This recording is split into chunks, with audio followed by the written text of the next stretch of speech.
The lunch rush at Rosie's Diner was always brutal, but that Tuesday in late September was something else entirely. I'd been waitressing there for 3 months, saving every tip for community college tuition, and I thought I'd gotten pretty good at juggling multiple orders, cranky customers, and the ancient coffee machine that needed a specific jiggle to work properly. But nothing had prepared me for the Henderson family. They came in around 12:30 when the place was packed, and we were already short-staffed because Marlene had called in sick. 4 of them. Mr. Henderson in his expensive suit, his wife with perfectly styled blonde hair, and their 2 teenage kids who looked like they'd rather be anywhere else. I grabbed 4 menus and headed over with my best smile. "Welcome to Rosie's.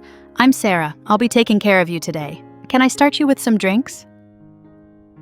Mr. Henderson didn't even look up from his phone. "We'll need a minute," he said dismissively. No problem. I had 6 other tables to check on anyway, but when I came back 5 minutes later, he seemed annoyed that I'd returned at all. "I said we need a minute," he snapped. "Of course, take your time," I said, keeping my voice pleasant. The thing about waitressing is you learn real quick that your rent money depends on swallowing your pride. So I swallowed, smiled, and kept the plates spinning. When I finally got their order, 15 minutes later, things went from bad to worse. Mrs. Henderson wanted her salad with dressing on the side, but not the house dressing. She wanted ranch, but made with low-fat mayo. And could I ask the kitchen about that? Their daughter Emma wanted a burger, but no bun, no cheese, no pickles, no onions, basically just a plain patty with lettuce. The son, Tyler, changed his order 3 times while I stood there, my pen hovering over my notepad. "Is this your first day or something?" Mr. Henderson asked, his tone dripping with impatience as he watched me scribble. "This shouldn't be that complicated." I felt a hot flush crawl up my neck. My knuckles were white around the pen, but I forced my hand to stay steady. "No, sir, not my first day. I've got it all down. Your orders will be right out." In the kitchen, our cook Jimmy just shook his head when he saw my ticket. "Another one of those tables, huh?" "You have no idea," I muttered, grabbing a coffee pot to make my rounds. The diner was bustling with its usual Tuesday crowd. There was Mrs. Patterson in her corner booth working on her crossword puzzle with her decaf coffee. 1 sugar, never 2. Joe and his construction crew occupied their regular table by the window, dirt still under their fingernails from the morning's work.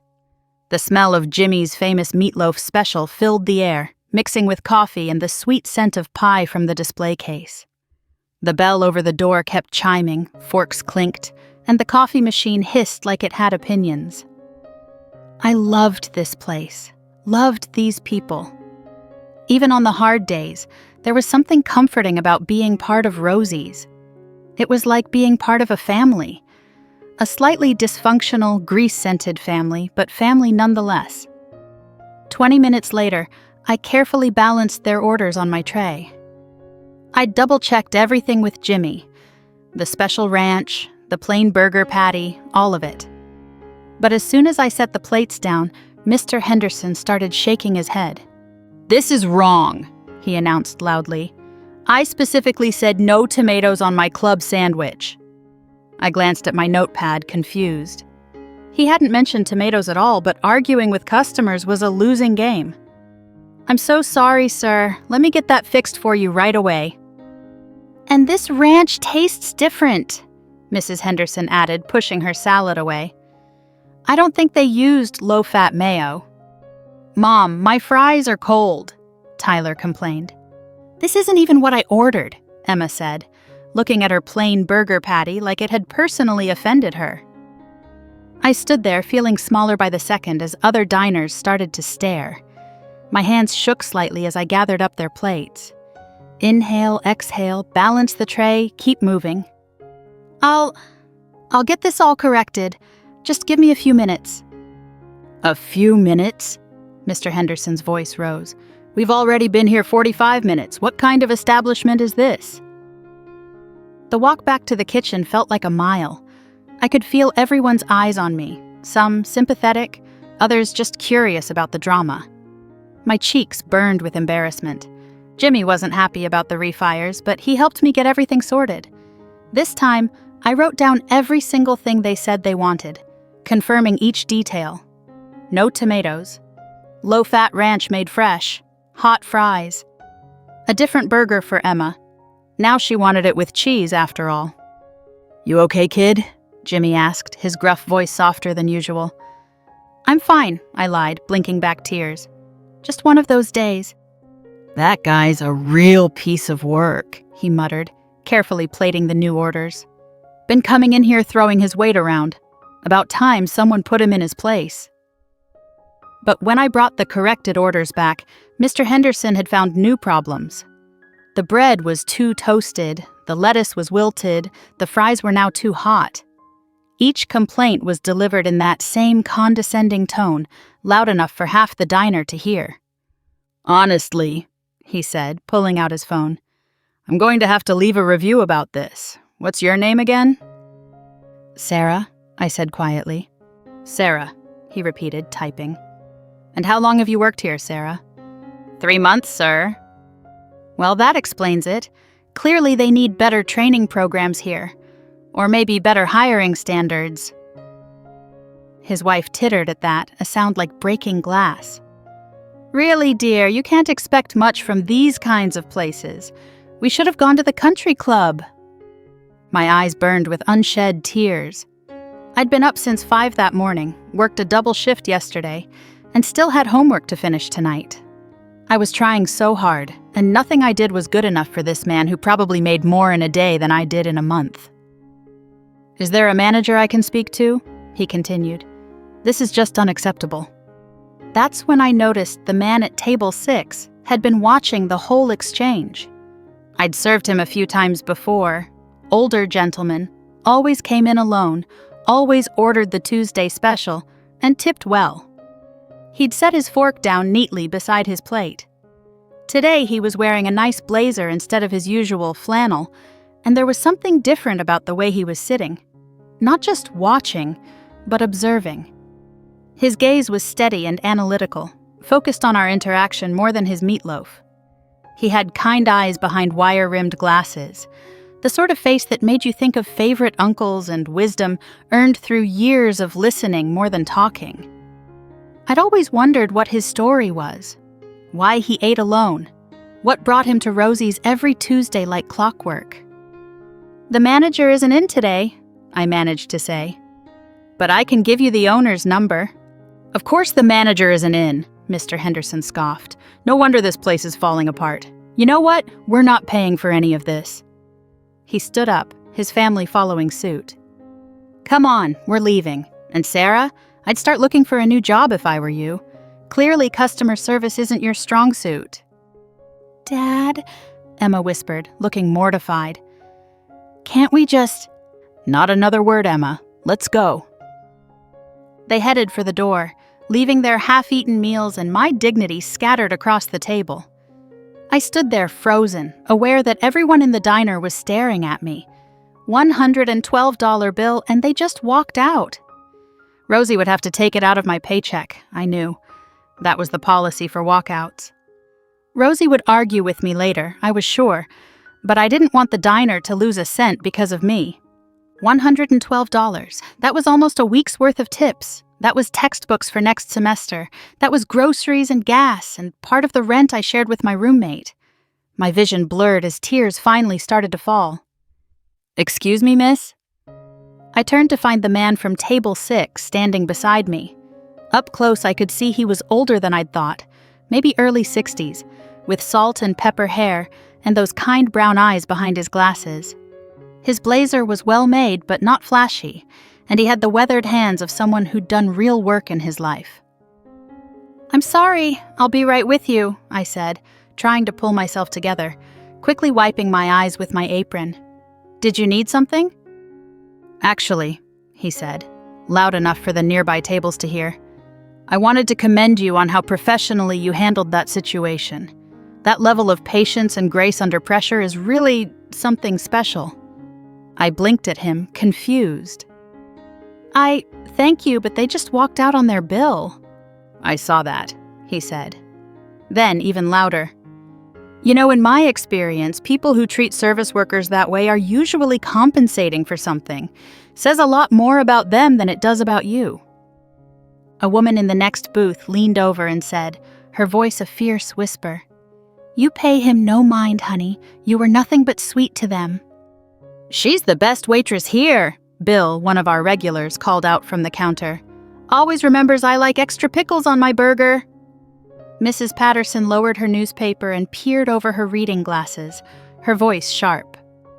"Sarah's the only one who gets my decaf right. 1 sugar, not 2. I've been coming here for 40 years and that man has no idea what real service looks like." The man smiled and pulled out his wallet. "What was their bill?" "Oh, no, sir, you don't have to." "I insist," he said, pulling out 6 20s and pressing them into my hand. "Let me cover the diner so they're not out anything, and the rest is for you." He slid the cash toward me like it was the simplest thing in the world. "That should cover their bill. The rest is your tip, for demonstrating what real class looks like." My hands shook as I held the money. "This is too much. I can't." "You can, and you will," he said firmly but kindly. "And I have something else for you." He reached into his jacket pocket and pulled out a business card. When I looked at it, my heart nearly stopped. Thomas Brennan, Mayor of Maplewood. I'd been serving the mayor for months and had no idea. You're the mayor?" I whispered. He chuckled. "Guilty as charged. I eat here every Tuesday," he said with a wink. "Helps me stay connected to the real people in this town, the ones who make it run. People like you, Sarah." I don't know what to say." "You don't have to say anything, but I do have a proposition for you. My office is looking for a part-time administrative assistant. The hours would work around your class schedule, the pay is significantly better than here, and I promise—" He glanced toward the door where the Hendersons had exited. "The working conditions are much more respectful." I stared at the card, then at him. "Are you serious?" "Very serious. Rosie's told me you're working to save for college. Someone with your work ethic and people skills, you'd be perfect for my office. Plus, we offer tuition assistance for city employees." "Tuition assistance?" I whispered. "Full coverage for community college, partial for state schools. But that's a conversation for later. Right now, I want to do something about what just happened." He pulled out his phone. "Would you mind if I made a quick call?" I nodded. My voice had gone missing. He dialed a number, waiting a moment before speaking. "Gerald, Tom Brennan here. Listen, I just witnessed something at Rosie's diner I think you should know about. The Henderson family?" "Yes, that's right." "Well, they just walked out on a $112 bill after verbally abusing their waitress for 45 minutes. Yes, I saw the whole thing." "Oh, is that right? Very interesting." "Yes, I think that would be appropriate. Thanks, Gerald." He hung up and turned back to me with a satisfied smile. "That was Gerald Morrison, president of the Chamber of Commerce. Turns out Mr. Henderson's company is bidding on the new city contract. Gerald said the committee should note conduct toward workers alongside price, safety records, and past performance. No threats, just the truth." "You didn't have to do that," I said, though part of me felt a little thrill of justice. "Oh, but I did," Mayor Brennan said. "You see, Sarah, I've been coming here every Tuesday for 2 years. I've watched you work. You remember that Mrs. Patterson likes her coffee with 1 sugar, not 2. You always ask Joe about his grandkids. You sneak extra fries to the kids when their parents aren't looking. Last month I saw you pay for that young mother's meal when her card was declined, and you did it so quietly she barely realized what had happened. That's the kind of person I want working in my office, someone who genuinely cares about people." By now, half the diner was openly listening to our conversation, and I could feel their supportive energy washing over me like a warm wave. It felt like a hand between my shoulders, steadying me. "But more than that," he continued, "I've been in local government for 30 years. Started as a junior clerk, worked my way up. I know talent when I see it, and Sarah, you have something special. The way you handle difficult situations, the way you remember details about people, the way you stay calm under pressure, those are leadership qualities. When can you start? He asked. I should give Rosie 2 weeks' notice. Of course, that's exactly the professional response I'd expect. Come by City Hall on Monday at 9. We'll get your paperwork sorted and figure out a schedule that works for you. As he started to head back to his table, he paused and turned back. Oh, and Sarah, bring that notepad of yours, the one where you keep track of everyone's preferences. I have a feeling those organizational skills are going to come in very handy. As he headed back to finish his lunch, the diner erupted in spontaneous applause. Rosie herself emerged from the kitchen, where she'd apparently been watching the whole thing. Well, I hate to lose you, kiddo, she said, pulling me into a hug that smelled like cinnamon and coffee. But you deserve this. That man's good people, and so are you. I won't leave you in a lurch, I promised. I'll help train whoever you hire. I know you will, honey. You've never let me down once. The rest of my shift passed in a blur. Regular customers kept stopping by to congratulate me, leaving bigger tips than usual.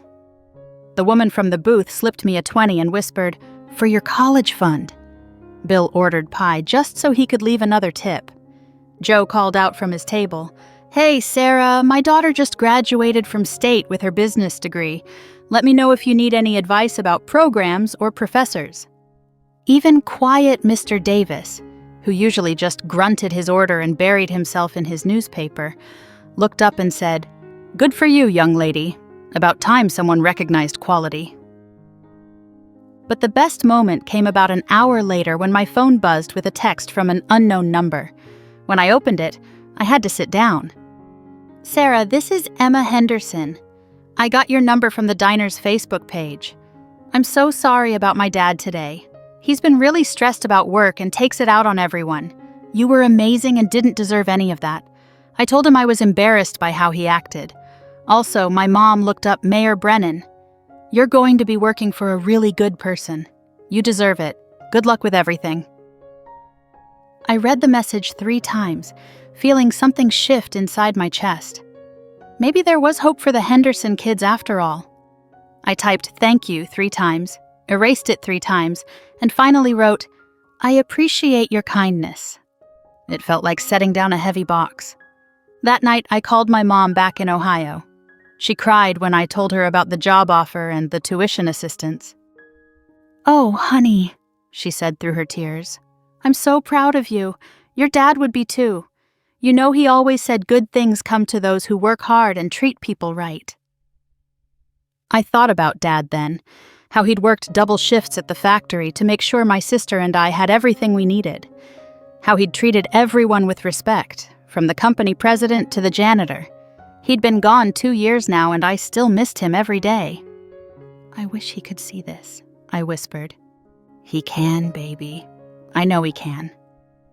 The following Monday, I stood outside City Hall in my best blazer. The one I'd bought at Goodwill and spent an hour pressing until it looked almost new. My hands were sweaty, and I'd changed my mind about coming at least 6 times on the walk over. The building was beautiful, all red brick and tall windows, with carved stone details that spoke of a time when people built things to last. I'd passed it 1,000 times, but never imagined I'd work there. But then I thought about Mayor Brennan standing up for me in the middle of Rosie's diner, thought about him seeing something in me worth investing in, and I pushed through the heavy doors. The receptionist smiled warmly. "You must be Sarah. The mayor's been talking about you all week. He's so excited you're joining us." "Really?" I couldn't hide my surprise. "Oh, yes. He told everyone about the remarkable young woman from Rosie's who was going to bring fresh energy to our office. Come on, I'll show you around." And that's how the worst day of my waitressing career became the first day of my new life. The knot between my shoulders finally loosened. The job at City Hall was everything Mayor Brennan had promised, and more. He personally introduced me to every department, made sure I understood the tuition assistance program, and even helped me plan out my class schedule for the next semester. My coworkers were kind and patient as I learned the ropes, and for the first time in my life, I felt like I was building a career, not just working a job. Every door opened with a name and a story, and for once I wasn't on the outside guessing. I started a little notebook, the same way I did at Rosie's. Preferences, birthdays, the small stuff that tells the big story. But the story doesn't end there. 6 months later, I was working the reception desk when a familiar figure walked through the doors. Mr. Henderson, looking considerably less confident than the last time I'd seen him.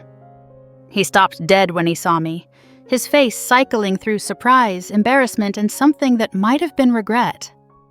"Sarah?" he said uncertainly. "Good morning, Mr. Henderson," I replied professionally. "How can I help you today?" He shifted uncomfortably. "I'm here for a meeting with the mayor about a business matter." "Of course, he'll be with you in just a moment. Please, have a seat." As he sat in the waiting area, I could see him stealing glances at me, clearly trying to figure out how the waitress he'd berated was now sitting behind the desk at City Hall. When Mayor Brennan emerged from his office, he gave me a subtle wink before turning to Mr. Henderson with a neutral expression. "Mr. Henderson, please come in." The meeting lasted exactly 15 minutes. When Mr. Henderson emerged, his face was pale and his shoulders slumped. He paused at my desk. "Sarah, he started, then stopped, looking at the polished floor. "My daughter was right. I owe you an apology. My behavior that day was inexcusable." He finally met my eyes. The Chamber of Commerce has an ethics clause in their contract bidding process. My behavior was noted. It was a costly lesson, in more ways than one. I looked at him for a long moment, remembering the humiliation I'd felt, but also seeing the genuine regret in his face. "Thank you for saying that, Mr. Henderson," I said simply. "Everyone has bad days. I hope things get better for you." He gave a small, grateful nod and left quickly. Mayor Brennan didn't need to tell me his company didn't get the contract. I had just heard it from the man himself.